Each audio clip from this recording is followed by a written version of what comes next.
Cardiomyopathy, the terminology suggests that it is the disorder that is related to the heart muscles which is causing abnormal myocardial performance, and it is not the result of disease or dysfunction, but because of cardiac structural damage or some kind of other disorders, it has been rehappening. So it is not the result of particular disease or any kind of dysfunction of any kind of structure or any myocardial infarction or systemic hypertension or like valvular stenosis or regurgitation. It's not all because of this, but it is somewhere it is leading to the condition there that the blood is not able to eject properly, ventricles are not able to eject properly the blood because of the structural variations.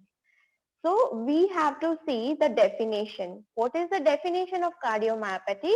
It is structural or functional heart muscles disease. With the structure, function of heart will also variate. So it is associated with the cardiac dysfunction. That is why it is called as cardiomyopathy. All right. So whenever you are watching that during scans or you are seeing that during X-ray, there is a size variation in the cardiac muscles or cardiac is seen, there is size variation, it is being dilated or somewhere it is having a differences in its structure. So it is called as cardiomyopathy. So particular definition you have to remember, it's the structural, functional heart muscles disease which is associated with the cardiac dysfunction, and this is called as cardiomyopathy. It has having the various types. First one is dilated cardiomyopathy. Dilated, you can understand what kind of. We'll see the pictures. Then hypertrophic.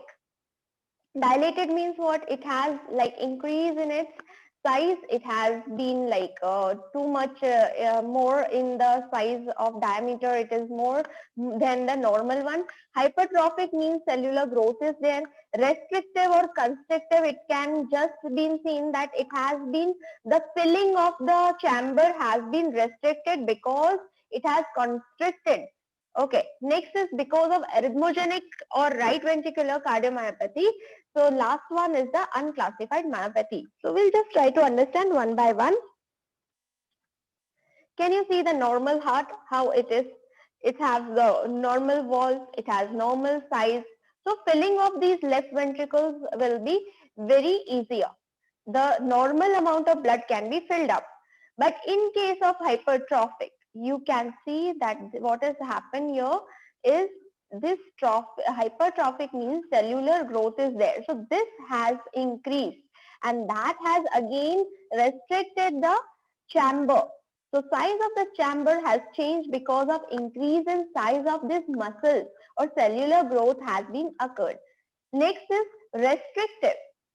There is no variation in the muscle size or something, but the particular chamber size has been shrinked. It has been constricted. So it is called as restrictive cardiomyopathy. Dilated, you can see here. Cells have also thinned, the muscles have thinned and it has expanded, like elasticity has been expanded of the balloon. If it has been inflated, in that case, till an extent, it will get thinner and then it will get dilated. So let's understand dilated is like ventricular enlargement and systolic dysfunction, and ejection fraction will be low in this. You can understand. So you can see in the picture that ventriculars have enlarged. In hypertrophic, what is happening? Inappropriate myocardial hypertrophy, which is in the absence of hypertension or no aortic stenosis. Still stenosis is not there. Okay. But thickening of these heart muscles, it can be because of genetic mutation or not related to the hypertension. So it can be conditioned with the genetic mutation. Then we can say that hypertrophic cardiomyopathy in hypertensive patients, since what a hypertensive has a hypertrophic muscle is not somewhere hypertrophied. Like in case of hypertension, it might not be hypertrophied, but it has been like restricted with its diameter. Now next is dilated. We have seen. What do you understand by dilated? Might be its etiology will not be clear, but let's have a look in the PPT that dilated cardiomyopathy, it is very common, and where it is occurring like dilatation of ventricles without hypertrophy. Understand this, hypertrophy is not there, means cellular growth is not there, muscles haven't thickened, but the ventricles have dilated. So therefore, ejection fraction will be less. You know that ventricles play a very important role to constrict and eject the blood towards the system. But because here it has been dilated that much, it has lost its elasticity, ejection fraction will decrease. What can be its cause? Definitely some kind of pressure from the diaphragmatic area, it might be which is suppressing. So pregnancy, heavy alcohol intake, any kind of viral infection, it can be the cause. If any kind of chemotherapy is going on, if patient is of cancer, then might be chemotherapy drugs like daunorubicin has been going on. So this may be the reason. So these will lead to what? Again, even it will kill the normal cells. So you have to be careful whenever you are giving any kind of therapies, especially even during radiation therapies also, it may cause. Next is Chagas disease. What is that? And it is an infectious disease which is caused by the parasite, and it is found in the feces or stool or of the bugs. And this is very common in triatomine bug transmits this. So it is a kind of bug which is transmitting this. So it is because of this. So it can be also be the leading cause for this. Fine. Let's look what is the pathophysiology. First of all, whenever we look for the pathophysiology, what we are going to see? We are going to see that cause is responsible for the pathophysiology or a disease. So cause, due to the causes, there will be what? Decrease in the contractile element. Means actin and myosin, muscles, fibers are there. They are getting less of that contractile abilities. These diffuse the necrosis of myocardial cells. So definitely necrosis of the myocardial cells might happen, and because of this, increase in ventricular and diastolic volume will occur. Means increase in preload. The filling may be more. Okay, and diastolic means it has expanded that much that filling will be too much. But again, during ejection, it does not have that muscular strength or elasticity as actins are already been not that strengthened because they have weakened. Due to decrease in the contractile element, you can understand that preload is that, but after load means ejection fraction might be not effective. Dilatation of ventricles without hypertrophy. So hypertrophy is also not there, but what is happening? It has already dilated. So decrease in the ejection fraction. Definitely ventricles have dilated. So ejection fraction, contractility activity of the ventricles will not be there.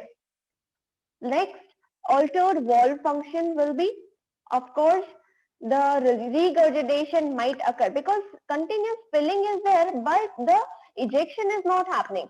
So in that case, what is the problem? There will be collection of too much of blood. Okay, so too much of blood is there in the ventricles, but ejection is not there. Fine. So you have to be very clear that ventricular stasis of blood may lead to thrombi formation. Right now we had talked that what is ventricular stasis. This will lead to thrombi formation. Stasis is one of the reason to cause the thrombi formation. And once thrombi formation is there, then they can circulate in the minor blood vessels and it can occlude them. So you have to be careful that if the patient is suffering with the dilated myocardial cardiopathy or something, in that case you have to take care of the patient that whatever surgical process or intervention is required, at least manage the at least the blood pressure, vitals, each things are being managed well. Okay, I'm sorry. So hypertrophic cardiomyopathy. is related to inappropriate myocardial hypertrophy, and it has thickened the heart muscles due to genetic mutations.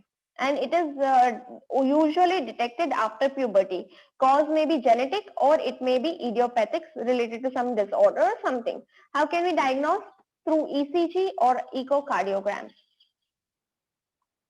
Due to the cause like asymmetrical increase in size and mass along the septum.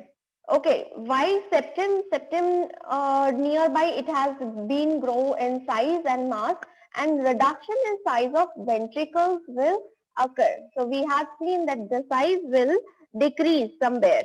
Okay, in that case, difficult ventricular filling during early diastole will occur. So ventricular filling during early diastole means during contraction it might fill, but what I said that pre-filling will be very poor because size has diameter has already reduced. Atrial contractions becomes critical and at the end diastole. Okay, so you can understand that what will happen, the atrial will contract rarely or it will be very difficult for it to contract. Okay. Next is disorganized ventricular muscle cells lead to ineffective contractions. So already we have seen that the muscles have grown in size. So ventricular muscle cells will lead to ineffective contraction. Definitely it will not contract in a rhythm. It will not have a systemic rhythmic contraction. One rhythm should be maintained, that lab dub contraction relaxation is not able to manage. Okay, so this is what it is because of the asymmetrical septal hypertrophy. Okay, so this is again pressure overload is there. So pressure of hypertrophic cell over the coronary arterioles reduces the blood supply to the myocardium. So this hypertrophy cells have already reduced this blood supply to the myocardium. So myocardial tissues will also get weakened and this area of ischemia develop in this myocardium. So definitely blood supply has restricted and this will lead to what this arrhythmia. I said ventricular tachycardia. Why ventricular tachycardia or defibrillation? Because heart muscles are getting or striving for the oxygenation blood. So they are striving for the blood to come. So it will try to struggle to act and it will get exhausted that it will contract fast so that can get more supply of blood. Fine. If no doubts, we are moving ahead. Okay. Have gone through all these things. Just rare occurrence causes is idiopathic due to any kind of disorder. Amyloidosis, I explained you, that is a kind of protein which is depositing on the normal cells. It is being produced by the bone marrow. Clinical manifestations, dyspnea, non-productive cough. It is a like non-productive cough is a dry cough, like it has been produced because of any kind of irritant or dust or smoke and might be because of viral infection. Chest pain is there. Then diagnostic evaluation can be done through the echocardiogram or the ECG. Pathophysiology due to some cause. We know that diastolic dysfunction caused by this rigid ventricular because ventricles have got so rigid or tough that it will not stretch, it will not dilate. So ventricular filling will be poor, affects the ventricular diastolic filling. So definitely the atrial blood which is being pushed out to the ventricles will not be taken up by the ventricles and this will lead to load over the atria. So definitely ventricles are not taking that much of crowd. So that means the atria will be crowded up with the blood. And due to that, what will happen? Right side chamber, which is having the connection to the pulmonary system, will increase the pulmonary venous pressure and congestion. Pulmonary edema will be there, and with it, systolic function is still normal. Okay, so this is what about the restrictive cardio. Now in ARVC, what happens that myocardium of the right ventricle is progressively infiltrated and replaced by the fibrous scar and adipose tissue. So all the myocardial tissues only for the right ventricle side is getting infiltrated, means replaced by these kind of fibrous tissues or adipose tissues, which is an abnormal growth. So due to that, what is happening? Again, right ventricles dilated and develops a poor contractility. So infiltration is occurring. So that dead tissues are shattering down. So these are being getting removed. So it will get thinner and that will dilate that more, and then poor contractility will occur. And then right ventricular wall abnormalities will occur, and this will lead to this arrhythmias. No proper like rhythmic contractions are not there. So QRS waves, all these in the ECG cannot be seen in a rhythm. Unclassified cardiomyopathy, in that it has having the characters of more than one type of cardiomyopathies, means all the above classification we have seen, it can have all these kind of characteristics or might be some of the characteristics of the above one. Let's see for the clinical manifestations. Dyspnea, difficulty in breathing, like normal work will not be functioned or performed well. Patient may get tired, paroxysmal nocturnal dyspnea, like timely or intermittently. He can have some kind of night dyspnea, breathing difficulties during sleep, cough, nausea, chest pain, palpitations will occur, dizziness, syncope with the exertion might be there, absence of breath might be there. Okay, what can be the diagnostic evaluation? We have to check for the echocardiogram. We have to check for the physical examination. During physical examination, what you will check? You have to check the vitals. You will check the tachycardia. You will check the diastolic murmurs that can be heard through the auscultatory sounds. Even though you can like find out the patient's discoloration of the skin, discoloration of the patient's like nails, everything will help you to know that patient's vitals are varying. Okay, so these is the first and standardized therapies that has been leading to know us that patient is suffering with the any kind of disorders or of the heart. So this is what we are doing through the physical examinations. Okay. Next will be echocardiogram. We know that is echocardiogram is what, which is showing us the structural and function of the ventricles. Okay, so whenever you are seeing the 2D echo, you will see that the patient will be able to have a proper supply of blood or not, and there is a dilatation of the heart, size can be seen, any structural variation is there, it can be observed. All this will decrease the ejection fractions of blood is not being ejected. Then in case of RMWA is what, it is a non-ischemic cause of this, conduction abnormalities can be seen. Okay, so what is this RWMA? What is it? It is a regional wall motion abnormality. So particular ischemic, definitely we are knowing that ventricles are affected, the walls are getting affected. So we can know that the motion of this walls are having abnormal.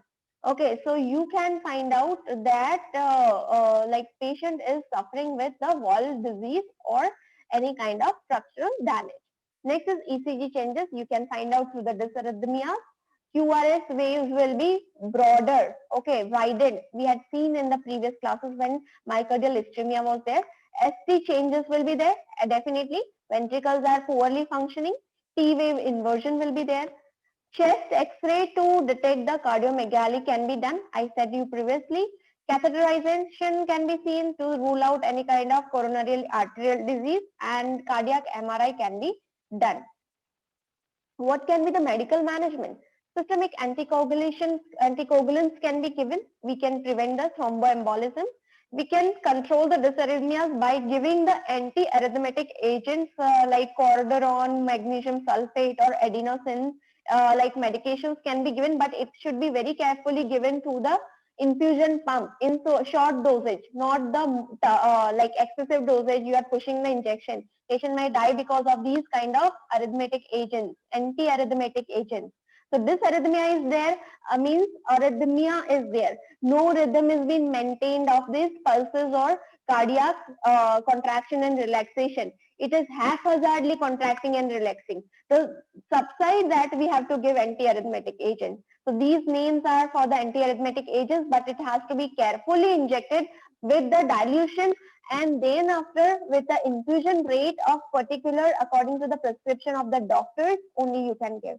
Then we can give defibrillators. Cardioverter defibrillators can be implanted. I yesterday spoken about this, that defibrillators are doing what? It is stopping the heart once.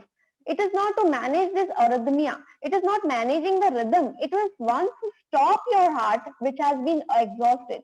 too much tired. So once it will give just total relaxation or resting to the heart, then after it will be again rhythm will be managed through the BLS or CPR. Again the shock can be given and it can manage the rhythm.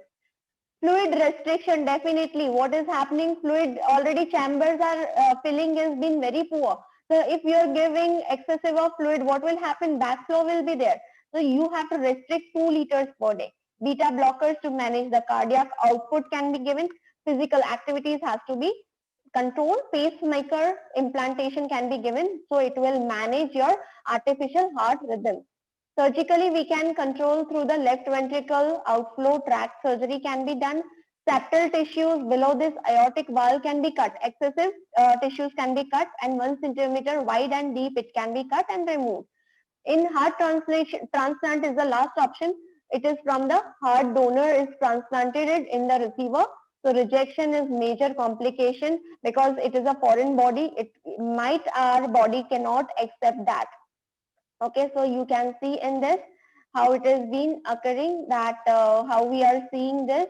You can see in this picture. Students, we are running out of time.